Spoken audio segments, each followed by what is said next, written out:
Endelea kusalia nasi na sasa tumekuja kuzitazama habari za biashara na uchumi.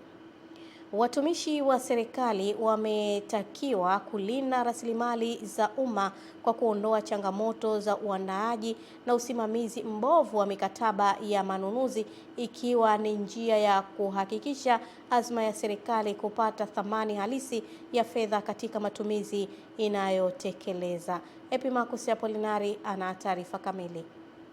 Akizungumza na watumishi wa serikali kutoka taasisi nunuzi wakati wa mafunzo ya mfumo wa NeST ukijumuisha moduli mpya za majadiliano, uandaaji na usimamizi wa mikataba, mkuu wa mkoa wa Mbeya Beno Malisa amesema usimamizi wa mikataba usioridhisha ni kati ya mambo yanayokwamisha upatikanaji wa thamani ya fedha katika ununuzi wa umma, huku meneja wa PPRA Nyanda za Juu Kusini Pasco Manono amesema lengo la mafunzo hayo ni kuweka uwazi katika michakato yote ya ununuzi kuanzia kwa zabuni hadi kusimamia mikataba. Tuone pale thamani pia kwenye kile kiingilio kilichotoka. Mbeya wewe. Kwa hiyo sisi tuanze kuwa watekelezaji wazuri wa hiyo dhana ya thamani halisi ya fedha. Kitu la pili ni waombe hichi ni kitengo kisikie kelele kwenye halmashauri yoyote, kelele kwenye taasisi, basi waathirika wa kwanza ni watu wa ununuzi na watu wa mipango. Fedha kidogo, kwa sababu fedha nao wanaendelesha kile ambacho hao wanauza, si ndivyo?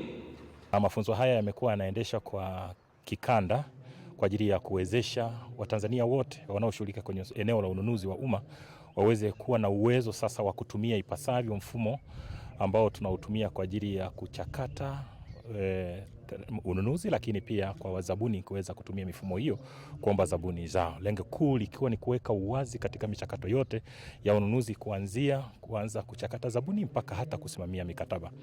Na kwa upande wao washiriki na wawezeshaji wa mafunzo hayo wamesema kuwa baada ya kupata uelewa wa matumizi ya moduli mpya zilizoanzishwa wataweza kuhudumia wananchi kwa weledi. Tunaamini NeST wamedevelop, wametupa kitu kizuri, na ndivyo kama taifa linatakiwa kufanya nini, kusogea. Tunakwenda kwa mabadiliko ya kuhakikisha tunatumia mifumo ambayo inarahisisha utumiaji na utendaji kazi wa taasisi. Kwa madhumuni ya haya mafunzo tumekuja kufundisha kuhusiana na new features ambazo zipo kwenye mfumo wa NeST. Kwa mfano kuna vetting, contract preparation and vetting, kuna mambo ya negotiation na G2G, yani government to government, kununua bidhaa kwa taasisi za serikali kwa serikali. Nikiripoti kutoka mkoani Mbeya, Epimakus Apolinari, Channel 10. Wafanya biashara ya uuzaji wa kokoto katika mtaa wa Nachingwea manispaa ya Lindi wameeleza hali ya uchimbaji, upondaji na uuzaji wa bidhaa hiyo muhimu kwa shughuli za ujenzi, ambapo wameiomba halmashauri ya manispaa ya Lindi kuwawezesha vifaa vya kisasa vya mikopo pamoja na kupangwa bei elekezi ya kuuzia bidhaa hiyo ili kujikwamua kiuchumi. Tupate taarifa zaidi kutoka kwake Ahmadi Nandonde. Si kazi ya lele mama hii. Ni kazi inayotumia nguvu, maumivu makali mpaka mzigo unafika sokoni. Naendelea kwenye shughuli ya kugonga kokoto.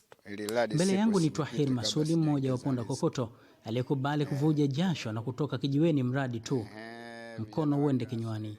Vijana wengi wanasubiri mtu anunue pikipiki, sijui umesahau mahindi nyuma huko, basi ndo kama hivyo akipita napita nayo. Cha kufanya hapa ni kujishirikisha na shughuli zetu hizi. Ni kazi isiyochagua rika, jinsia, na hakuna anayekula kiulaini hapa. Unaona hapa nyundo kidole kinataka kutoka. Mwote nyundo tupu. Kazi yetu kugonga kokoto haitulipi. Tunafanya jitihada kubwa, tunatumia nguvu kubwa, lakini ununuzi unakuwa mdogo. Ukiangalia mawe yanapatikana kwa shida, ni huko mbali. Nimeshaingia kwenye mikopo nimeshajaribu karibu mara 3. Halima Selemani na Bi Mwanaafa Sabaha ni wazee wa makamu wa gonga kokoto waliosomesha watoto wao kwa kazi hii walioianza tangu wakiwa wasichana. Kidole sangu hiki misali bi kunaona weusi katika kucha. Na mimi kokoto nimeanza zamani. sio leo. Lundo lile unaloliona kubwa lile pale ndo limeshatimia, ndo tunauza pale 1,500,000. Lakini 1,500,000 sisi tunapata 120,000. Lina ndoo 300. Ugumu wanaopitia unanifikisha ofisi ya mkurugenzi manispaa ya Lindi Juma Mnwelwe ili kujua mkakati wake wa kuwafuta machozi. Sisi kama mamlaka kuwapatia hizo fursa za mikopo ambayo baadaye wataweza kununua mashine za kuchakata kokoto. Kwa hiyo ahadi yangu ni kwamba manispaa ya Lindi itakuwa tayari kushauriana nao na kuona kwamba eneo hilo labda lingeweza kufaa. Ahmad Nandonde, Channel 10, Lindi. Mwisho wa habari za biashara na uchumi. Eden Bahati atakuwa hapa kuweza kutupitisha katika habari za michezo na burudani.